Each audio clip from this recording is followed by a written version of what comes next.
Here we go.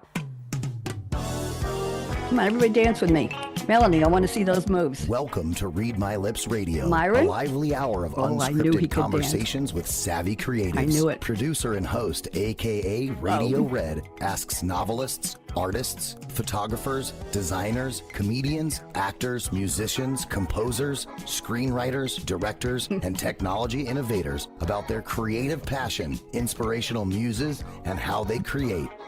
Ooh, how those lips can talk. Now, here's akaRadioRed. Thank you to the wonderful voice who introduces me. We'll close the music. I am akaRadioRed. Happy to be here. It's Monday. Where in the world else would I be? Been doing this show for years and years, and I have three very, very, very interesting creators with me today. And I have to do a quick shout out to Mickey Mickelson in Canada, who has sent me these three wonderful authors. They are all published. They're all multi-authors. I'm very envious because I've been working on my first novel for 3 years now. Maybe you'll all give me a little push in the right direction. And today we're talking about your creativity, who you are, what you do, what's interesting and fun to you, what do you write? How do you write? Why do you write? Where do you write? All that good stuff. Before we get started, I want you all to join me in making the sign of the letter L with your hand. Whichever hand you are, make the letter L. Myron, there you go. Letter L, L, L, L, L, L, L. There we go. Raise that thumb, Myron. I want to see that thumb. Oh, I knew you could do it. On the count of three, you're going to join me in saying hello, L, L, L. Just like that. 1, 2, 3. Hello. Hello. L, L, L, L, L. L. Okay, a little scattered. Jordan, put them in for third place. You can put your hand down now. LLL is lovely, lanky Laura Legg. She's our most loyal listener. That's a lot of alliterative L's. There you go. I met her in a dance class years ago. I wasn't giving it. I was taking it. We became friends.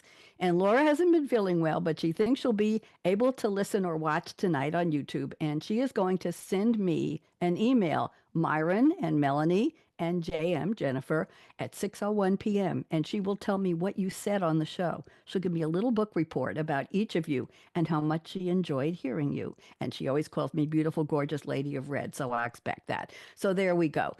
Today, by the way, let's see where we are. This is the 31st of March, last day of the first quarter of 2025. It's spring. It's the 90th day in 2025 in the Gregorian calendar. No more Julian. He skipped a whole bunch of days in October, and Gregorian said, no, we're going to do it better. We'll have a leap day every fourth year. There are 275 days left in the year. It's the 13th Monday, and I'm the only one who cares about that. So I'm going to do my opening now, and when I call your name, I'd like you to wave so everybody can double check and make sure they know who you are. So here we go. Welcome to Read My Lips, where akaRadioRed shines bright. See, I'm shining bright? Bringing cool conversations with creatives for your delight. In her Scarlett Mike's live streaming glow, she opens the door. I can see the door open now for creative sparks to ignite and inspiration to soar. Here we go. Melanie P. Smith. Melanie, wave hello. Melanie crafts tales full of thrill, from cops to suspense with action that's chill. Decades in law gave her insight so keen. Now in her stories, the truth can be seen. An adventurer bold, on her Harley she'll ride, or capture the wild in her camera's stride. With Connections e-magazine, Melanie helps authors grow, a beacon for writers, so creativity can flow. Melanie, what'd you think? Very good. I'll take that. There you go. Next, we have J.M. Shaw, Jennifer, but she said she wants to be J.M., and here we are. J.M. Shaw spins worlds with a curious mind, a passion for writing. She's one of a kind. Inspired by legends, she's forged her own way with words that enchant and stories that sway. J.M.'s path wasn't easy, but she kept on her quest, proving her talent with courage and zest. With The Ascension, her dream took its flight, a voice for the bold, a force burning bright. J.M., what'd you think? Lovely. I'm glad. We got a very good and a lovely. Okay, Myron Edwards is here. Myron found his rhythm in beats. Then he turned to words for comedic feats. From The Two Ronnies to BBC fame, his sketches and scripts earned him a name. In ads, Myron excelled, his wit shining through. A dog food commercial in days. What a view! Now myths and adventure provide him delight, bringing Cyprus-born legends to life with his might. Myron, what'd you think? I think that was super. I'd like to write that on my CV if I went back to work. There you go. I know you're retired. So let me finish. So gather round, lend us your eye and your ear as we dive into creativity with our vision clear. AKA Radio Red's roundtable is set today. We hope to inspire you to live large, love life, and play. So I hope you all enjoyed your introduction. Yes? Oh yeah, Okay. definitely. Yes. Good. I'm glad. Show's over. No, okay, we're just getting started. There you go. By the way, this is a low budget show and I'm the green room warm-up comedian. So if you don't get my sense of humor, I'm just sorry. So here we are live streaming and I'd like to catch up. I know in 8 lines I just captured a little tiny bit of what you're all about. We'd like to know a little more. Melanie, I'm putting you on speaker view. Would you please do me the honor of filling in a few of the blanks for us, please? And welcome. So I am a multi-genre author. I write paranormal romance, epic fantasy, police procedural, criminal suspense, little contemporary romance, basically whatever I'm in the mood for that day. I have I haven't counted them. I have over 20 books published, and a couple of novellas. I also I'm the editor-in-chief for a magazine. It's called Connections e-magazine. It is a free publication. I do it with a group of international authors, and we do it quarterly where we promote fellow authors with new releases. We have a writing competition. We call it the 1,000-word challenge, where we put out a picture and then you tell a story in 1,000 words based on that picture. We do interviews and just author related information, basically, just promoting other authors. That's about it. That's Anything a else? lot. Do you That's a want lot. Go ahead. do you want my history? I have a law enforcement history. Yep.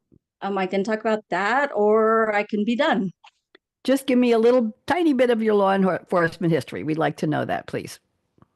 So I worked as a civilian in law enforcement for 26 years, and then I retired in 2016. And during that time, I worked with all our specialty units. I worked in the Special Operations Division. So that is search and rescue, SWAT, motors, the air unit, mounted posse, our canyons. And I did a whole wide range of things with that division. I did communication and logistics for our SWAT team, our search and rescue team, and our child abduction response team. Wow. And when you say civilian, meaning you were not a law enforcement officer, you worked in that communications area. Is that correct? In other areas? Yes. So like on the SWAT team, when SWAT got called out, I got called out. When I was in the SWAT truck coordinating logistics and communications on the SWAT call out. I Wow. did the same thing for search and rescue, and I was on the logistics team for our child abduction response team. Very important work. Thank you, Melanie. Delighted to have you here. 20 books. My goodness, I'm just going to say that. Delighted to meet you. JM Shaw is with us. JM, I'm putting you on speaker view. Would you please fill in the blanks for us and welcome? Yeah, no, I've actually been writing for 34 years now. And I had never shared any of my work. I've always been a very what if person, so I always thought, you know, what if this, what if that, and kind of sparked interest in writing, but I'd never shared anything. And then 2019, I was diagnosed with autism and ADHD, and I thought, well, maybe this is my special interest because I've been writing for so long, and I had just completed my first book in my series, The Ascension, in the Callum Walker series. And I thought, oh, I'm going to get brave. I'm going to send this off to an editor. And if they say it sucks, then I know and I'll move on. But they came back and they said, this doesn't suck. You should publish. So 2 years later, I did. And then the next year, another one, and next year, another one. I've got my fourth one coming out in a few months. And yeah. Wonderful. Absolutely wonderful. Does your diagnosis figure into any of the characters in your books, JM? I think it's hard to write characters and not put some of yourself into them. I haven't specifically made a character with autism and ADHD, but there are elements of myself in every single character I write. Okay. You want to hold up one of your books so we can see a cover, please? One's my first book. Callum. How did you come up with the name Callum? Is that a Canadian name? I'm not familiar with it. That was so my family's Scottish, Oh, and it was a list on my list of baby names, but my husband didn't like it. I have a Morgan and we have an Avery, but I'm like, I really like that name. So I went with like, so you just created your own person with that name.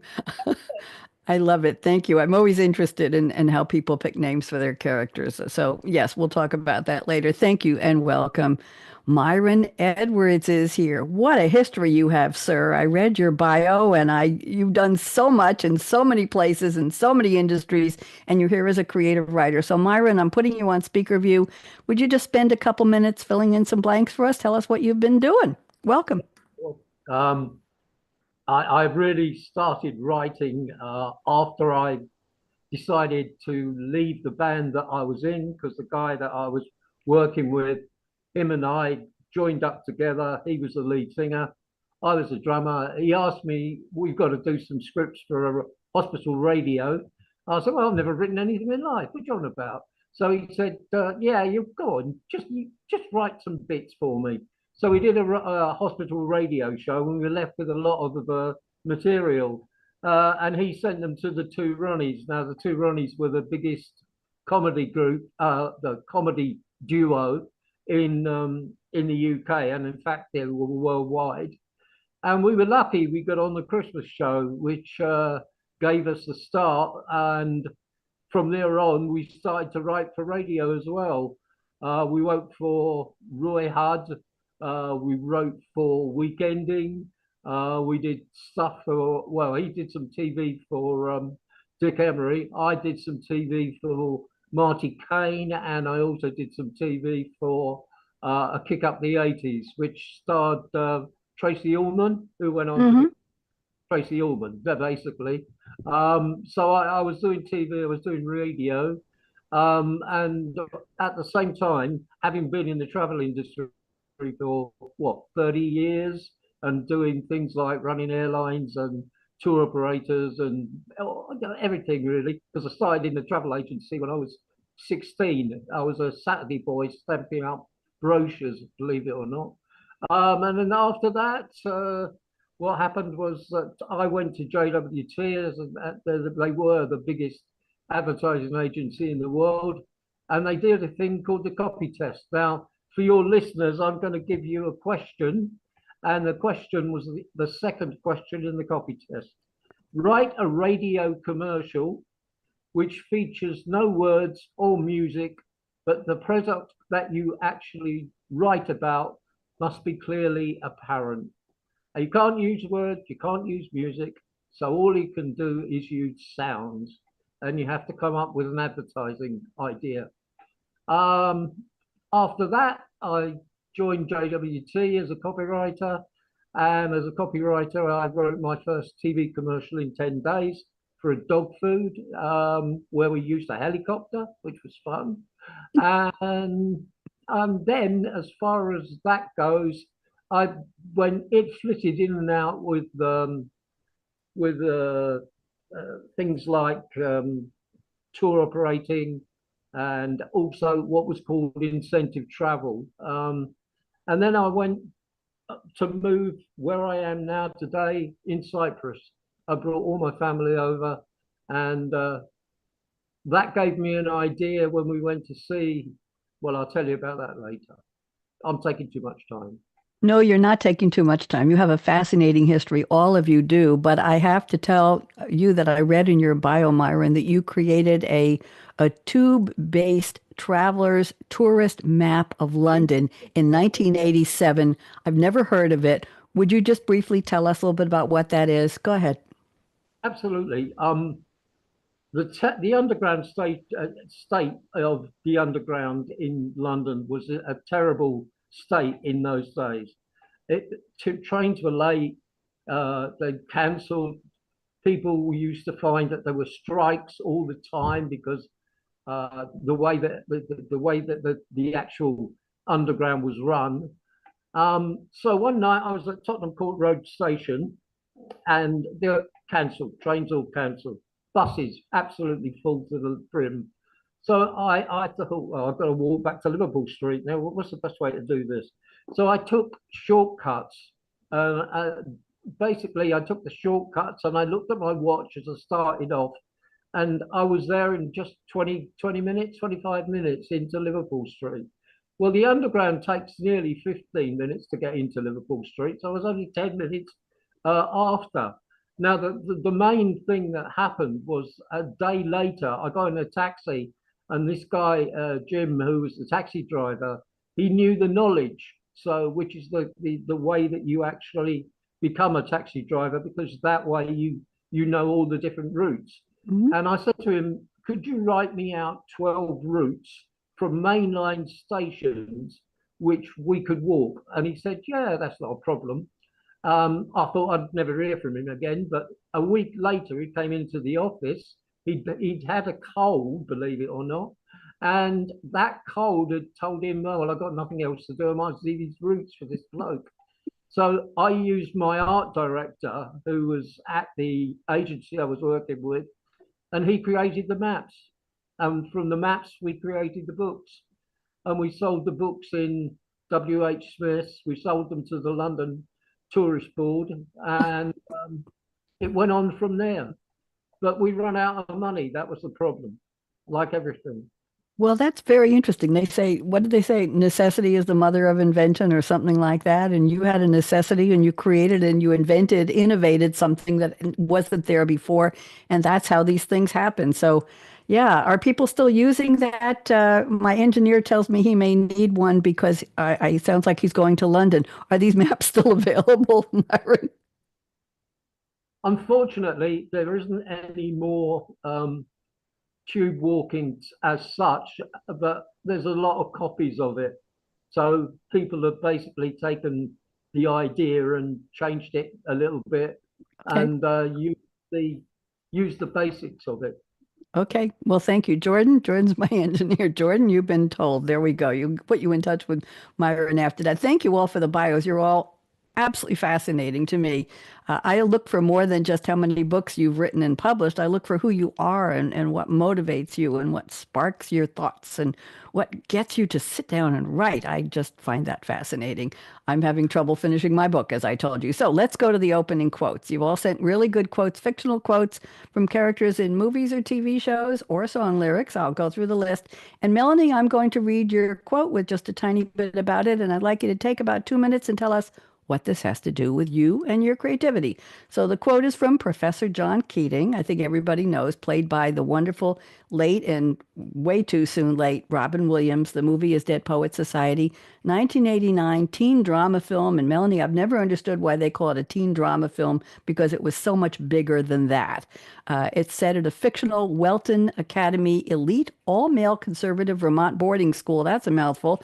The story of an English teacher who is just very, very different and inspires his students through teaching poetry. And that is Professor John Keating, who was a former Rhodes Scholar and an alumni of the Welton Academy as well. So here's the quote. Carpe diem. Seize the day, boys. Make your lives extraordinary. Melanie, putting you back on speaker view. Tell us why you picked this one. Go ahead. Picked it because I believe that no matter who we are, we all have the ability to be extraordinary.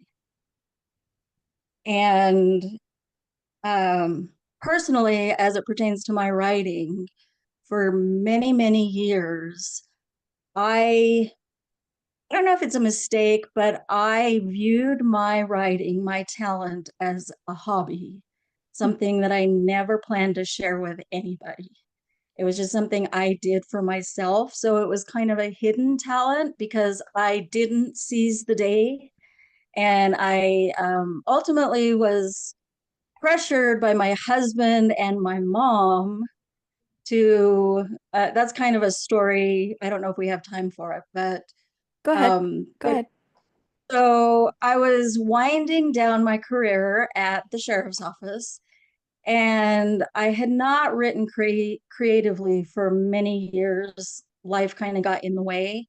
I did a lot of writing for the sheriff's office, putting out brochures, websites, awards, certificates, and stuff for the office, but I just kind of set my creative writing aside and focused on my job. And my career is winding down, and I just decided I really miss that. I really miss writing. So I sat down and just in my free time, just kind of to relax, I started writing my first series. And I was writing my book, and I would be sitting with my husband. He'd be watching TV, and I'd be over on my laptop just writing away. And finally, one day, he just looks at me and he says, "What in the world are you doing? I know that you're not bringing work home because you don't have anything. You're just sitting there typing away on your computer. What are you doing?" And I said, "Oh, I'm just entertaining myself writing a story." And it was a paranormal romance. It's my Warrior series. The first book is Dusk. That's the first book I ever published. And it's about warriors, fae, vampires, shifters. And I told him I'm writing this story. And he says, "Well, when you're done, are you going to let me read it?" And I told him, "No, you don't really like that. You're not going to be interested. You won't want to." And he kept pressuring me until I finally gave it to him to read it. And he actually called me at work and said, "This is not a story, it's a book. Since when do you write books? This is really good." And Wow. so I got like, that was huge because my husband, who doesn't like fantasy, he's into Louis L'Amour and Joseph Wambaugh. He's reading my fantasy and he's telling me that he really likes it. And then he got done and he asked me what I was going to do with it. And I said, nothing. It was for me. And so he kept pressuring me and I wouldn't do anything with it. So he snuck his copy to my mom so that my mom could read it, unbeknownst to me. And then my mom got done with it and she gave it to my sister, who gave it to my other sister, who gave it to one of her employees. And then I kept getting these phone calls. When's the next one going to be done? When's the next one going to be done? You need to publish this so people have access to it. And so that's kind of how I was kind of pressured into publishing that first book. So That is a great story. I'm going to turn it into encouraged rather than pressured, but I know you felt it as pressure. yeah, So they obviously saw that there was something really good there, and they thought it was bigger than just Melanie sitting there on her yeah, laptop. just Melanie's hobby. Yeah. And so it's kind of my example of we need to seize the day. We Seize the need to day. seize Carpe our diem. talent Yep. and see if we can be extraordinary, because we all have that ability to be extraordinary in some way. Thank you. I think we do. Let's move on to JM. Jennifer, would you want me to call you JM or Jennifer? What's your preference? I'm doing both. Oh, you can call me Jennifer. Okay. Hi, Jennifer. Jennifer has picked a quote that I use at the end of this show very often if I have a little extra time. It's a favorite of mine. It's voiced by Mandy Moore playing the character Rapunzel. The movie is called Tangled, 2010. Can you believe that's 15 years ago? It's a 3D computer animated musical adventure fantasy comedy film. Now, Jennifer, that's a lot of genres, and they don't even have dashes in them. Usually, romantic drama or something has a dash, but there's no hyphens in it. Walt Disney, of course, loosely based on the German fairy tale Rapunzel from the collection of folk tales published by the brothers Grimm. And what's interesting was it was conceived by an animator in 2001 at Disney named Glenn Keane, Keane. It took 6 years in production. It cost $260 million. It's the most expensive animated feature film ever made and one of the most expensive films of all time. I thought that was very, very interesting. Here is the line, and I love this one. Venture outside your comfort zone. The rewards are worth it. Oh, yes. Go ahead. Why'd you pick this one, Jennifer? I guess it kind of goes along the similar lines as like seizing the day. But there was a quote that I grew up with when I was a kid that I really liked. It's like a ship at harbor is safe, but that's not what ships were built for. And if you stay inside your safe little bubble, you're never going to know what you can accomplish and what you can do. On another angle, looking at that is I always think outside the box. I never stop thinking. And if I didn't, I would be bored out of my mind. I'm always, yeah, I can't shut my brain down. I do tell people that a lot of times when I'm writing, I see it as a movie in my head and I'm just writing down what I see. And if I ever get stuck for ideas, I will put my headphones on and I will go out there and just watch a video as I'm walking and stuff. But if we don't move out of our bubble, if I never got brave enough to share my stuff, I never, I never would have become a published author. It's just you've got to push yourself to get out there. I think you're right. I'm waiting to push myself to get out there. Thank you very much. By the way, Jennifer, a little birdie told me you got a doggy there named what? What's your dog's name? Glamour. Glamour. I have never met a dog named Glamour. Can you show us Glamour for a second? Is she going to make an appearance? Aw, sweet. Very, very. Oh, beautiful. Thank you very much. I had to give her cameo. There you go. Okay, as they say in the movies. Okay, here we go. Myron Edwards, you have sent me a quote that is very, very long. It was said by General Sam Houston, played by an actor I used to watch on TV in so many movies, TV shows. His name was Richard Boone. This movie is The Alamo, 1960 American epic historical war film about the siege and battle of the Alamo from 1836. And Richard Boone played Houston, leader of the Texas Army who hopes to stand at the Alamo will gain him time to gather troops to repel the forces from Santa Anna. There we go. Had some interesting people in it. I can't believe that Frankie Avalon was in this. This doesn't even seem possible. I didn't even know he was alive in 1960, but we'll leave that one alone. It's a long speech. Myron, do you remember sending this quote to me? I'm going to read.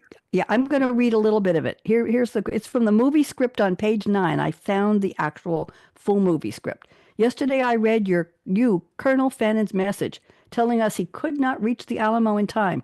Today I have this from the Alamo. They are surrounded, and we can't help them. Now tomorrow. When your recruits start to whine and bellyache, you tell them that 185 of their friends, neighbors, fellow Texans are holed up in a crumbling adobe church down on the Rio Bravo, buying them this precious time. I hope they remember. I hope Texas remembers. Oh my, Myron, I hope I did justice to that. Go ahead. What in the world does this have to do with your creativity? Please tell us. As far as that particular speech is concerned, when I first saw the film, I was about 9. So it was 1960. And it's the first film my mum and dad took me to see. Had no idea what it was about. But when I was 50, I went to the Alamo because that had such an impact on me. The story is all about courage, and writing is all about courage. That is where I, if you like, draw the line in the same way that Travis drew the line in the sand for people to either walk over or stand behind. And they stood.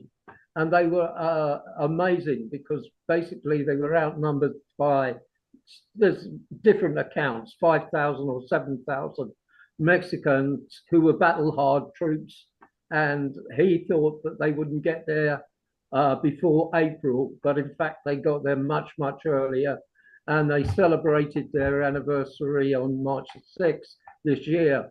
And it's an impactful story because you have 2 legends from that particular era, which was Davy Crockett, and you had Jim Bowie, both of them from, shall we say, folklore. But Crockett had been a congressman, and he said to everybody else, "You could vote who you like, but I'm going to the hell out to get out of down to Texas."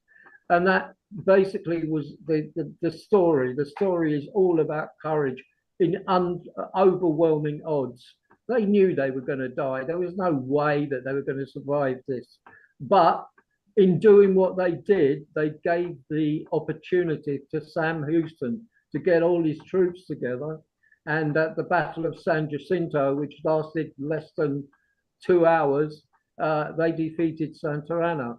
Now, there is an issue that says Houston should have executed Santa Anna on the spot, but he gave him a handshake, which was a Mason's handshake. And actually, if you go to the Alamo area, that's the best way I can describe it, you'll see all the people who were at the Alamo, and most of them were Masons. There is an actual statue there that commemorates the Masons who were at the Alamo. As far as the creativity aspect of it goes, it basically encompasses everything to do with courage. Courage is runs through most stories in one form or another, and that to me epitomizes the essence of courage. Thank you. Thank you very much. Very, very interesting. Yes, Davy Crockett and Sam Houston and Jim Bowie all were characters from a lot of the TV westerns that I watched when I was a little girl. I'm not going to say anything more than that. We'll just leave that one on the table. Thank you very much, Red. Okay, so I appreciate the quotes. You all put a lot of effort into them and you picked some wonderful quotes. So let's go to the part of the show where I'm going to pick and choose a couple of creativity statements from each of you and ask you to expand them a little bit. And then if any of the others, I'm going to start with you, Melanie, if Jennifer or Myron has anything to say when after Melanie is done, I think you all have 10 fingers. I didn't count, but I don't talk to the middle finger, but any of the other fingers, wiggle a finger at me on the screen and I will see it and I will call you. Myron's practicing. That's very, very good, Mr. Edwards. Very, very good. That would have helped you find a cab in London if you couldn't walk the tube map. I know that. Very, very talented. And wiggle finger, and then you can say something. Sometimes we just find our own unique ways of looking at creativity, and we find that it's shared, that it impacts other people, that we have had the same experience or we want to. So that's what we're going to look for right now. It's not a homework assignment. We're just going to have fun with it. So, Melanie, I'm going to combine a couple of things from your statement number 1 and statement number 4, and let's see where we go with this. I'll read them. You don't have to look for them. Number 1, you say, I like to tell people I write to justify all those voices in my head. I feel like I'm the most creative. People are nodding. I'm the most creative when I'm bored. That's when my characters speak the loudest and their stories take unexpected turns. That was number 1. And number 4, I'm just going to add this one line here. You say creativity is finding a blank canvas and seeing potential.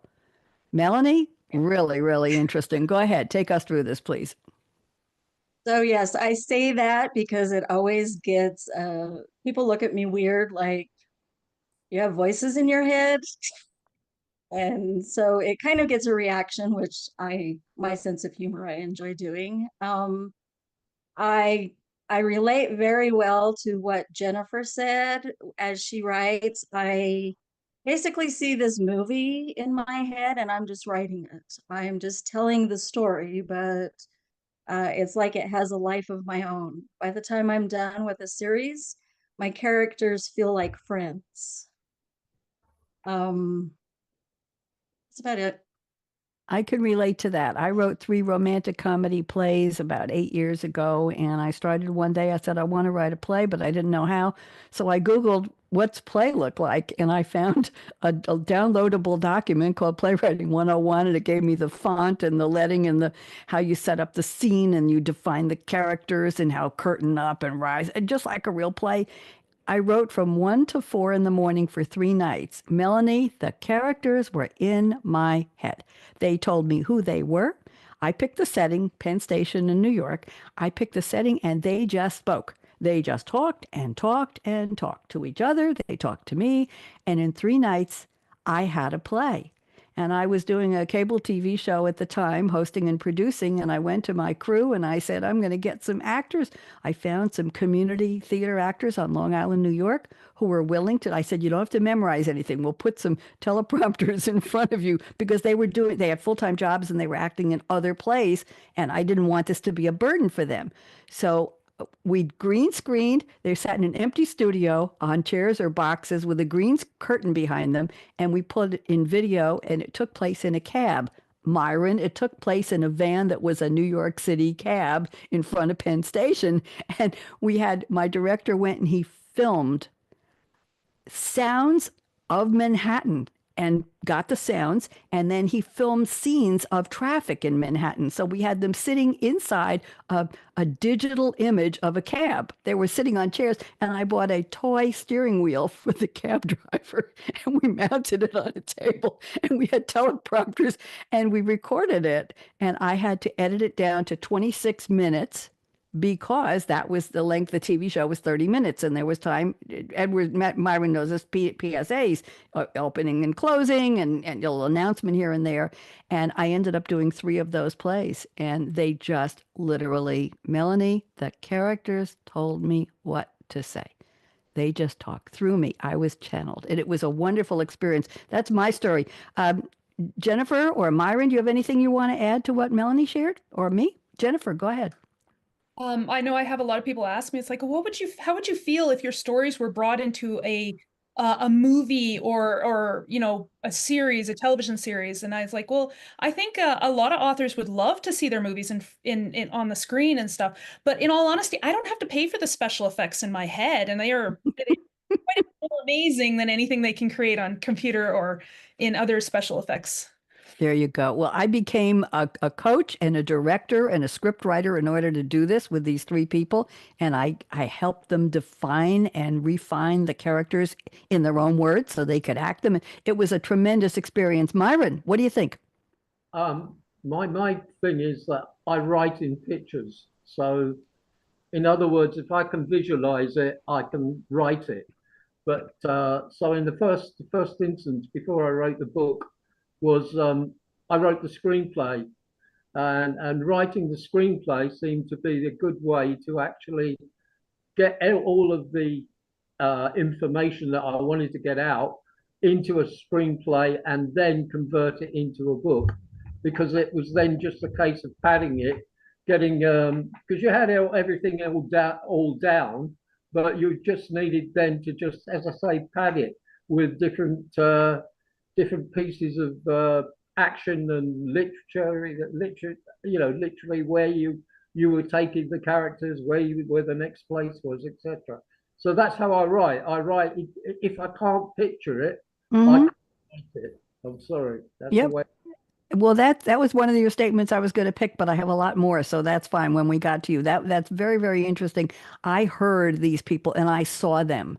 I saw them visually in my mind. What's interesting was we had a couple of more actors show up than I needed. So we had a different male. It was a man and woman meet on a dating app in Manhattan for the first time, wearing funny masks like Groucho Marx noses and mustaches and all that. And they know each other by numbers. That was the premise. And they get in the cab and have their first date. But it takes through 10 years in their lifetime. Each section of each act of the play was taking them through 10 years in their life. And it was an interesting, bittersweet ending. I'll leave it at that.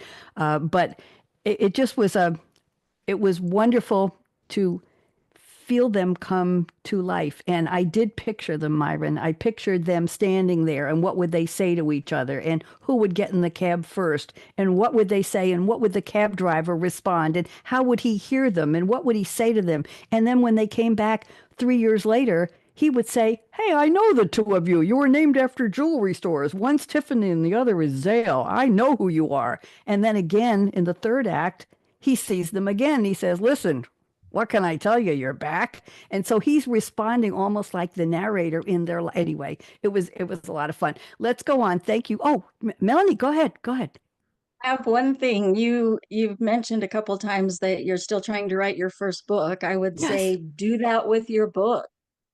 No, Sit down and envision it in your mind, and it will take off, and you will see the movie, and you will have to write it down because it'll come to life for you. It's all there. I just did it in 2 parts. I did the almost murder in one part, and I did the background in the other. And it's so much fun. I keep going back and reading it and say, this is a riot. And I never put the 2 pieces together. It's all written. I just have to, bulldoze it together. Jennifer, what do you want to say? I was just going to say, writing a novel, it's a marathon. It's not a race. There's no finish line. Even if you're writing just a paragraph a day, you're still making a move towards that end product. So, I use my writing as a self-care. I mean, it started as a hobby, became a passion. For me, it's cheaper than therapy now. It's kind of my obsession. So, I mean, it takes a while to get into it, but if you do it long enough, and even if you just write a little line, you're still making progress.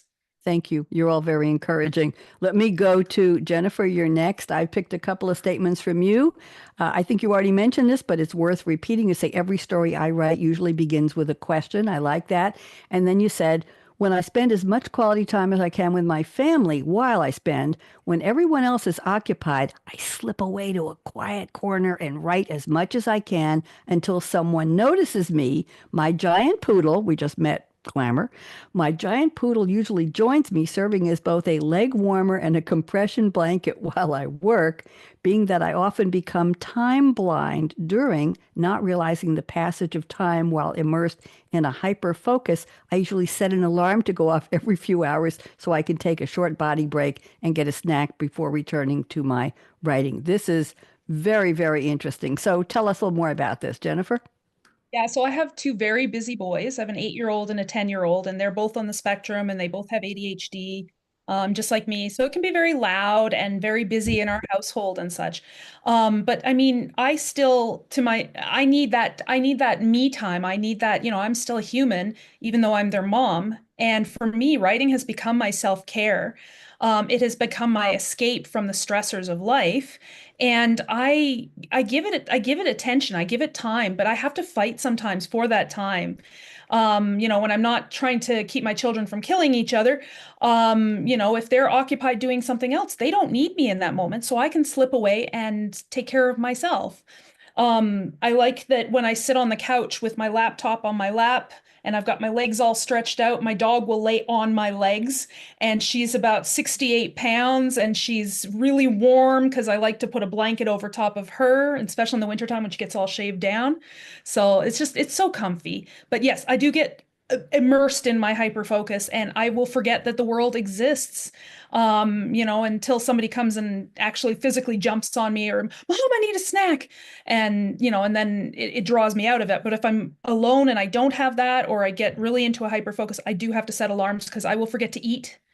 I'll forget at 8 a.m. It's sun's just coming up and I'll stop and then I'll be looking around. I was like, everybody's in bed and the sun has set. Where did the day go?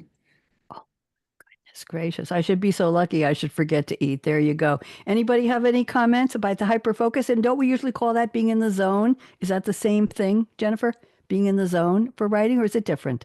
It's different because hyper focus just means I have to do this. I got to get this done. Okay. When I'm in the zone, like it's like I'm channeling creative energy out of me. I will visualize, like I said, I visualize stuff in my head as a movie. Stop. Sorry. And I will be writing, it's like, I don't know where my characters are going to go. And then I'll see it's like, oh, I didn't know that was going to happen. And I'll just like write because I'm along for the ride. And the ideas are just pouring out of me. And I'll get to a spot where I either question my sanity, like that came out of me, or I'll be like, wow, I thought of that. So that's the zone. Hyper focus is just, you forget everything that's going Got on, it. task oriented. Thank you for differentiating. I appreciate it. Yes, I think I've experienced both. Let me go to Myron now. And Myron, you had so many interesting things to say. I think you've already told us some, but let me put a few things together. You say, so you want to be a writer? But as I found out, being a writer is not easy. If it was, a lot more people would do it. There you go. And you say, when I worked in advertising, I was given a brief premise of what the ad or campaign is supposed to be, but I had to come up with a solution that answered that brief. The creativity was in the solution, then the production, whatever the media was. When writing, I find that I can always envisage the story, but when I do, I can write it because you can't turn creativity on like a tap. Very interesting, Mr. Edwards. Why don't you tell us a little bit more, please? Go ahead.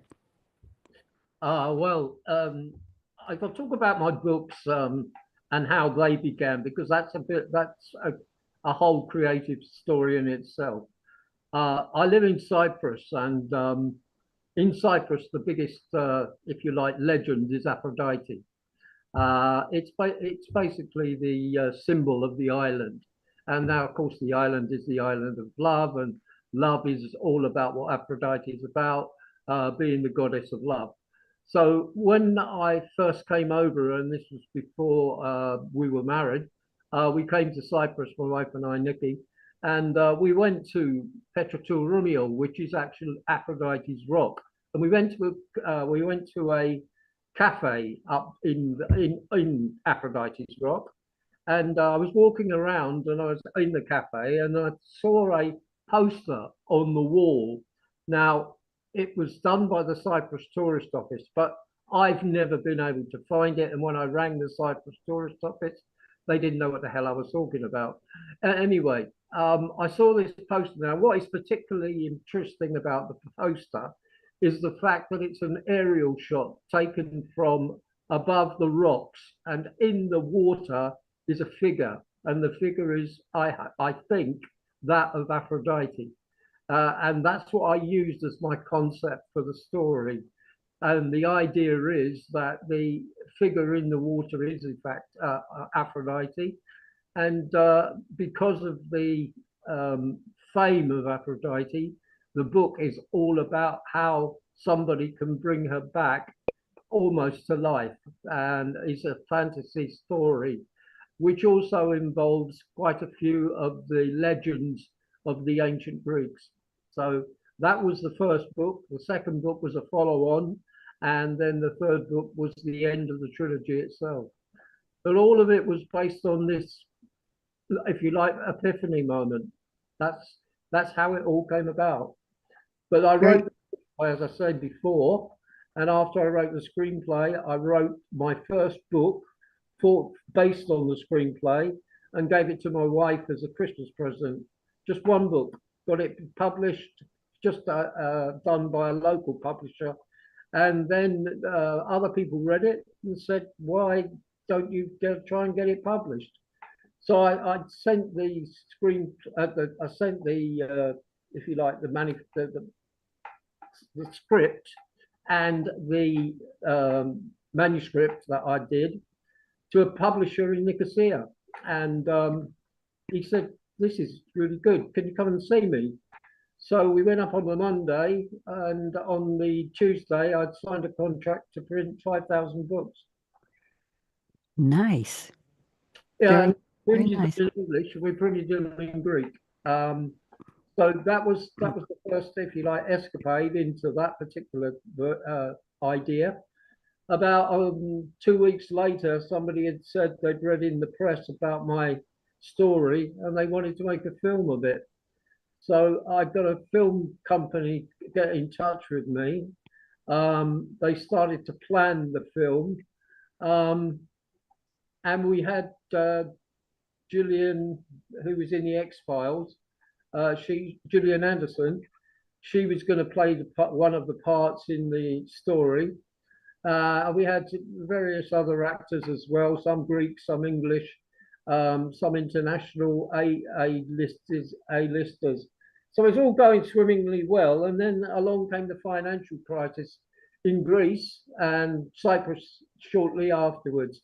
So everything was pulled, the whole lot, including my publisher. He went bust.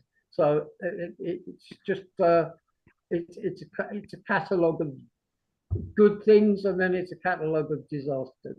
That's what you get in this writing world. Sometimes you do, absolutely. Funny story, I was cleaning out my computer and going through things. I needed to save videos of all the shows, and I have 4 series right now. And I was cleaning out files on my computer, and I discovered articles I had written. I was a stringer for an entertainment magazine, and I was given free concert tickets to a place on Long Island, used to be called Westbury Music Fair Theater in the Round, 14th row aisle seat. I had a Kodak DX6490 camera, not my camera on my phone. This was 20 years ago, kids. And I reported on concerts. Patti LaBelle, Johnny Mathis, Neil Sedaka, the Smothers Brothers, not Dick Cavett, another one, B.B. King. And I discovered my report, a JPEG of my report in the magazine on my reporting on Patti LaBelle with pictures. I took my own images and published the pictures. And I read it and I cried because I said, damn, I was a good writer back in the day. And I sent it to a bunch of friends, and somebody said, I feel like I was there. You did such a good job. So this got my spark going, Melanie and Jennifer and Myron. It got me, this was just last night. And so I think it's go. So thank you all for those statements. This is lovely. I want to read some events. We've got about 5 minutes left. I want to fill this with some interesting on this date. That's part of what I do on this show. So today, March 31st, a couple of things I think you might find interesting. On this day in 1949, RCA introduced the 45 RPM record. I had boxes of those. It became the format of choice for singles, not people music, more popular than the 78 RPM format by 1958. Interesting. On this date in history, in 1973, Elton John appeared on the front page of Melody Maker. I assume that's a magazine. And it said, "Now Elton's a teen idol." I thought that was interesting. On this day in 1985, the first WrestleMania was at Madison Square Garden in New York. That's where my play took place. Liberace was the timekeeper, and Cyndi Lauper was managing the wrestler Wendy Richter, who won the women's championship. I thought that was a riot. And on this day in 1992, Bruce Springsteen released 2 albums on the same day, Human Touch and Lucky Town. It was his first since an album, the last one he did with the E Street Band. So that's in music. Today, Shirley Jones. Anybody remembers the Partridge Family? Did anybody ever see that? Okay, I've got sun in my face here. I'm just going to ignore it. Shirley Jones is 91 today. She was on the Partridge Family with her, I know, her real life stepson, David Cassidy, was on the show. There you go. Today, Christopher Walken. Who doesn't know and love Christopher Walken? More cowbell. He's 82. He has acted in over 100 movies and TV shows. What can I tell you? All over the place. Before fame, he was a child actor known as Ronnie Walken. There you go. Today, William Daniels is 98. He played Dr. Mark Craig on St. Elsewhere, if anybody remembers that, and Mr. Feeney on Boy Meets World and Girl Meets World. Okay. Today, very sad news last night. Richard Chamberlain, the actor and singer, passed away. Today would have been his 91st birthday. One day short of 91. Born in Beverly Hills, he was Dr. Kildare, and he starred in The Thornbirds and in Shogun. Wonderful, wonderful, and charismatic, unbelievable. Okay, quickly now. I got 3 minutes here. I always do people on the social media. Oh, goodness gracious. The sun is coming in, and I can't get up and change my, just forgive me, I got lines through my face here. So I do people on social media, social who have an amazing number of followers. They get to my birthday list. So if you've ever heard of Liza Koshy, Koshy, she's 29 today. She's a star on Instagram, Vine, and YouTube. Why? Myron is saying, I don't know who she is.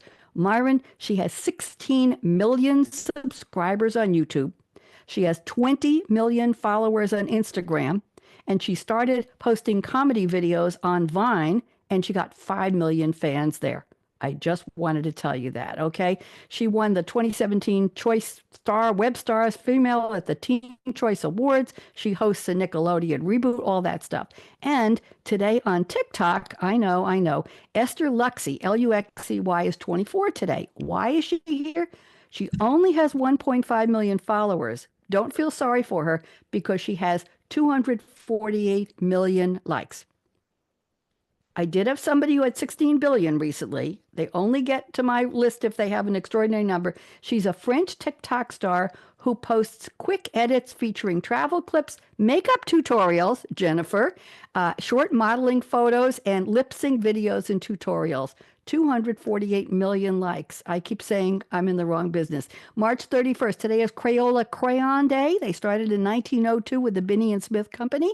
And it's National Tater Day. It's National Clams on the Half Shell Day. I got to go. And it's American Crossword Puzzle Week. This is the month of peanuts, celery, berries, cherries, caffeine awareness, March Madness. That's all enough. So don't go away. We're going to close now. So here we go. Life is short. Break the rules. Forgive quickly. Nah. Kiss slowly. Oh, yeah. Love truly. Laugh uncontrollably. Everybody laugh with me. 1, 2, 3. Ah! I don't hear you. Jennifer, let me hear you laughing. Force yourself. And never regret anything that made you smile. Final close. Work like you don't need the money. Dance like no one's watching. When I taught disco in high heels, everybody watched. Sing like nobody's listening.